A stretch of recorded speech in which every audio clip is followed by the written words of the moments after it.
फिर आगे लिखा है देखिए कि अभिघातजन्य ज्वर जो है ये वायु और रक्त के कारण होता है। तो जहां पर अभिघातजन्य संप्राप्तियां हो, ज्वर हो ना हो अलग बात, आप ज्वर को ज्वर मत समझिए, शरीर मन संताप मत समझिए, आप ज्वर को समझिए कि व्याधि। ज्वर व्याधि का पर्याय है ना। रोगपापमा जरो व्याधिर विकारो दुख मामय यक्ष्मातंक गदा बाधा शब्दा पर्याय वाचिनः। तो ज्वर रोग का पर्याय है। तो किसी भी रोग में जब हेतु अभिघात नाम का हो, अभिघात चाहे एक झटके में आया हुआ ब्लो हो एक्सीडेंटल, या अभिघात जो रोज होता हो, रोज का अभिघात। रोज का अभिघात का मैं एक सामान्य सा उदाहरण देता हूं कि ये जो स्त्रियां है हमारे घर की, हमारी माता है, बहन है, पत्नी है ना, हमारी बहू है, ये जो है ये लोग घर में दिन भर चलते रहते हैं, यहाँ से वहां, वहां से यहाँ, बेडरूम से हॉल में, हॉल से किचन में, किचन से गैलरी में, दिन भर चलते रहते हैं। कभी कभी ये चप्पल पहनती है, कभी कभी नहीं पहनती है। चप्पल पहने तो ये सामान्य रूप से जो स्लीपर के रूप में होती है वो पहनती है, थोड़ी सी ओल्ड एजड हो, थोड़ी सी अवेयरनेस वाली हो तो डॉक्टर नाम की चप्पल पहनती है ना।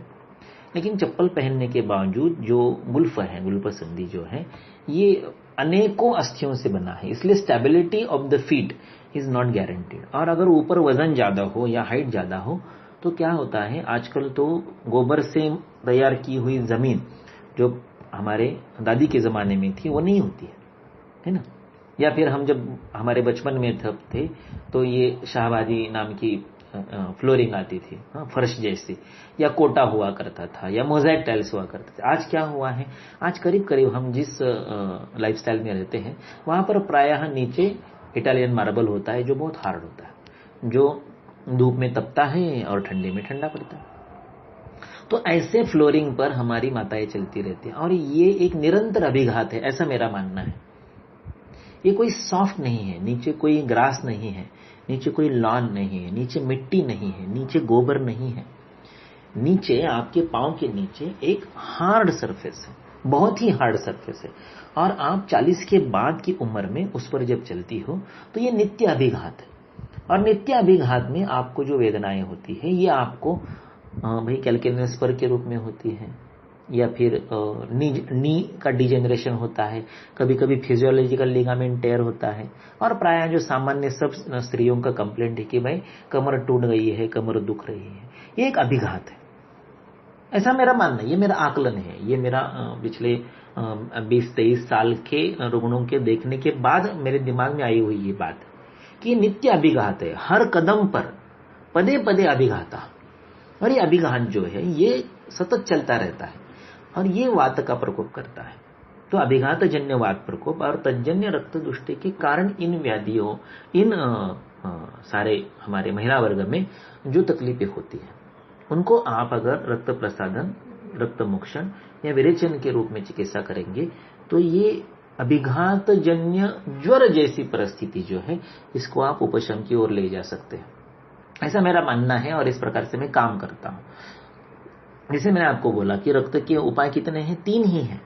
शास्त्र में तो 2 ही लिखे हैं। शास्त्र में क्या लिखा है, विरेचन करो, रक्त मोक्षण करो। तीसरा उपाय मैं मानता हूं कि शोणित प्रसादन। शोणित प्रसादन यानी आपको तिक्त कषाय और मधुर रसों का प्रयोग करना है। प्रायः तिक्त और मधुर रस से काम चला है, कषाय स्तंभन करता है, इसलिए बहुत ही रेयर कंडीशन में आपको कषाय का प्रयोग करना पड़ता है। तो ऐसी स्थिति में जो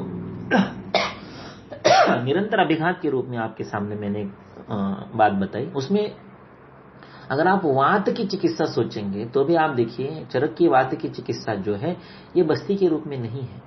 चरक की पहली चिकित्सा है दुर्बलो यो अविरेच्य स्यात् निरोहेस्तम उपाचरे। निरोह किसको देना है, जो विरेचन के अर्ह नहीं है उसको निरोह देना है।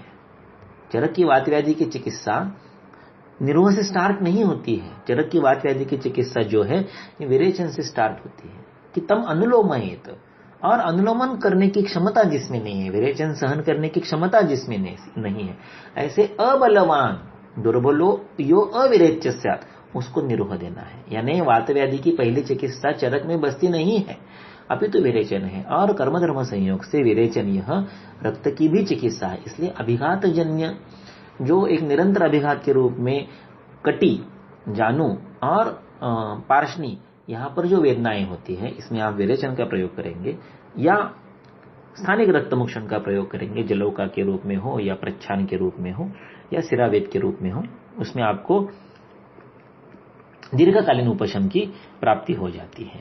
आगे फिर है दुष्ट रक्त अपगमनात् सद्यो राग रुजाम शमः। दुष्ट रक्त के निर्हरण से सद्य इमीडिएटली राग यानी वैवर्ण्य और रुजा यानी वेदना इनका शमन होता है। ये वाक्य आता है वाग्भट के सूत्र स्थान के शस्त्र विधि के अंत में। ओके, और दुष्टाश्रय पगते सद्य शोफ राग रुजाम शमा, इसमें राग और रुजा के साथ शोथ का भी उल्लेख हुआ है, सूजन। अगर वहां पर कोई लोकल एडिमा है, लोकल स्वेलिंग आ गया है, तो उसका भी शमन रक्तमोक्षण से होता है। और इसका मैंने एक बहुत ही विचित्र उदाहरण मेरे पास है कि मेरे पास एक 13 साल का लड़का आया था, जिसका कैनाइन जो है, जिसको हम राजदंत के पास का दंत जो होता है कैनाइन, मराठी ज्याला आपण सुळा म्हणतो, वो थोड़ा सा इन्फेक्ट होने के कारण फूल गया था और बड़ा दर्द था कि उसको सहन नहीं हो रहा है। 13 साल के बच्चे को क्या सहन होगा। और इतना शोथ था कि उसका जो आंख है उस साइड का, लेफ्ट साइड का, वो बंद हो गया था, यानी उसको खोलने की उसके पास ये नहीं थी, व्यवस्था नहीं थी, कि इतना उसको स्वेलिंग आ गया। तो डेंटिस्ट के पास चले गए, तो बोला डेंटिस्ट की नहीं, इतना इन्फ्लामेशन है, आपको 3 दिन के लिए एंटीबायोटिक लेना पड़ेगा, फिर इन्फ्लामेशन कम होगा, सूजन कम हो जाएगी, उसके बाद मैं इस एब्सिस को ड्रेन कर पाऊंगा, उसके पहले उसको ड्रेन करना पॉसिबल नहीं है। और ये जो कैनाइन है ये अभी मोबाइल हो गया, हिल रहा है, इसको तो निकालना ही पड़ेगा, इसको तो बचा ही नहीं सकते। अभी 13 साल की उम्र का लड़का है जिसका दूसरी बार दांत आ गया है, तो it was a permanent tooth. अगर उसको निकाल देंगे तो जिंदगी भर उसका कैनाइन तो नहीं रहेगा उसके पास। तो ऐसी स्थिति में हमने छोड़ दिया वो डेंटिस्ट वाला जो ओपिनियन था, वो उसका एंटीबायोटिक वगैरह छोड़ दिया, और उस बच्चे को अंदर से, मुंह के अंदर से उसके कैनाइन के आगे पीछे 3 जलौका लगाई। और 3 जलौका लगाने के बाद 2.5 घंटा वो बच्चा आ करके बैठा था। उसके मुंह में जलौका आए थे ना अंदर से, इसलिए आ करके बैठा था। और वो सारी जलौकाओं के अवचरण के बाद 2.5 घंटे के बाद उसका जब हमने रक्तमोक्षण किया तो काफी सारा उपशम आ गया। वो बच्चा थक के सो गया, और जिस दूसरे दिन जब उठा तो ना वहां पर स्वेलिंग था, ना वहां पर वेदना थी। और सबसे आश्चर्य की बात, डेंटिस्ट ने बताया था कि आपका कैनाइन तो चला गया, अभी जिंदगी में फिर से रिस्टोर नहीं हो पाएगा। वो फिर से दृढ़ हो गया। ऐसा नहीं कि उसको निकालना पड़ा, वो हिलते रहेगा, ऐसा नहीं, वो फिर से दृढ़ हो गया, पैक हो गया वहां पर। आज उसको 8 साल हो गए, आज उस बच्चे की उम्र 21 साल है, यानी 8 साल के बाद उसका रिकरेंस नहीं हुआ।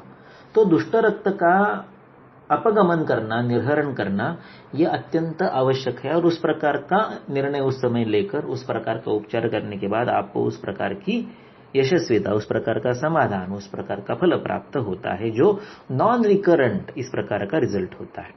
फिर ये एक यहाँ पर वाक्य मैंने आपके सामने लिखा है कि जिसमें दूसरा जो चरण है, नेत्र रुजा, गुणमार्शो विदरदिन कुष्ठ वातरक्त गल आमयन नेत्र विष विसर्पान शमयंते जलौका सहा।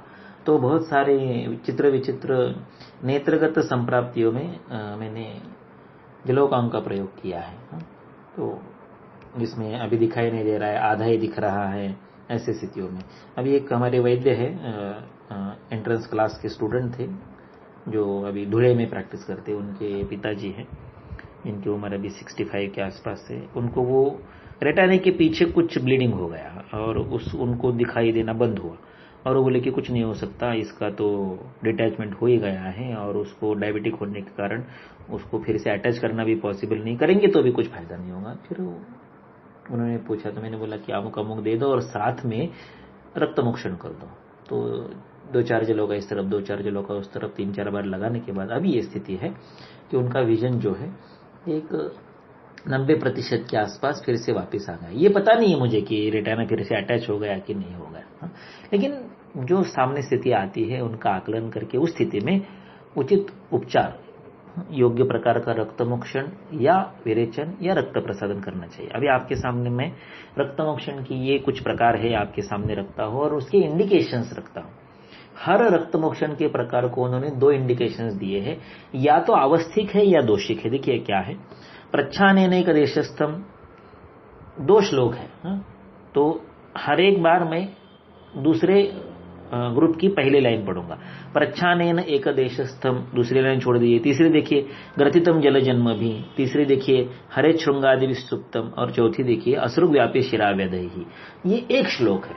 दूसरे श्लोक में लिखा है प्रच्छानम पिंडिते वास्यात्, फिर दूसरी लाइन दूसरे में देखिए अवगाढ़े जलो कसहा, तीसरे में देखिए त्वस्ते लाभु घटी श्रृंगम, और चौथे में देखिए सिरेव व्यापके असृजी। यानी उसी चीज के आपको दो दो इंडिकेशन दिखाई देंगे कि प्रच्छान से आप एकदेश जन्य विकृति और पिंडित इस प्रकार की अगर संप्राप्ति हो तो प्रच्छान कीजिए। जलव का कब लगाएंगे? अवगाढ़ है, ऊपर से कुछ दिखाई नहीं दे रहा है, या ग्रथित संप्राप्ति है, ऐसी स्थिति में जलव काओं का प्रयोग करें।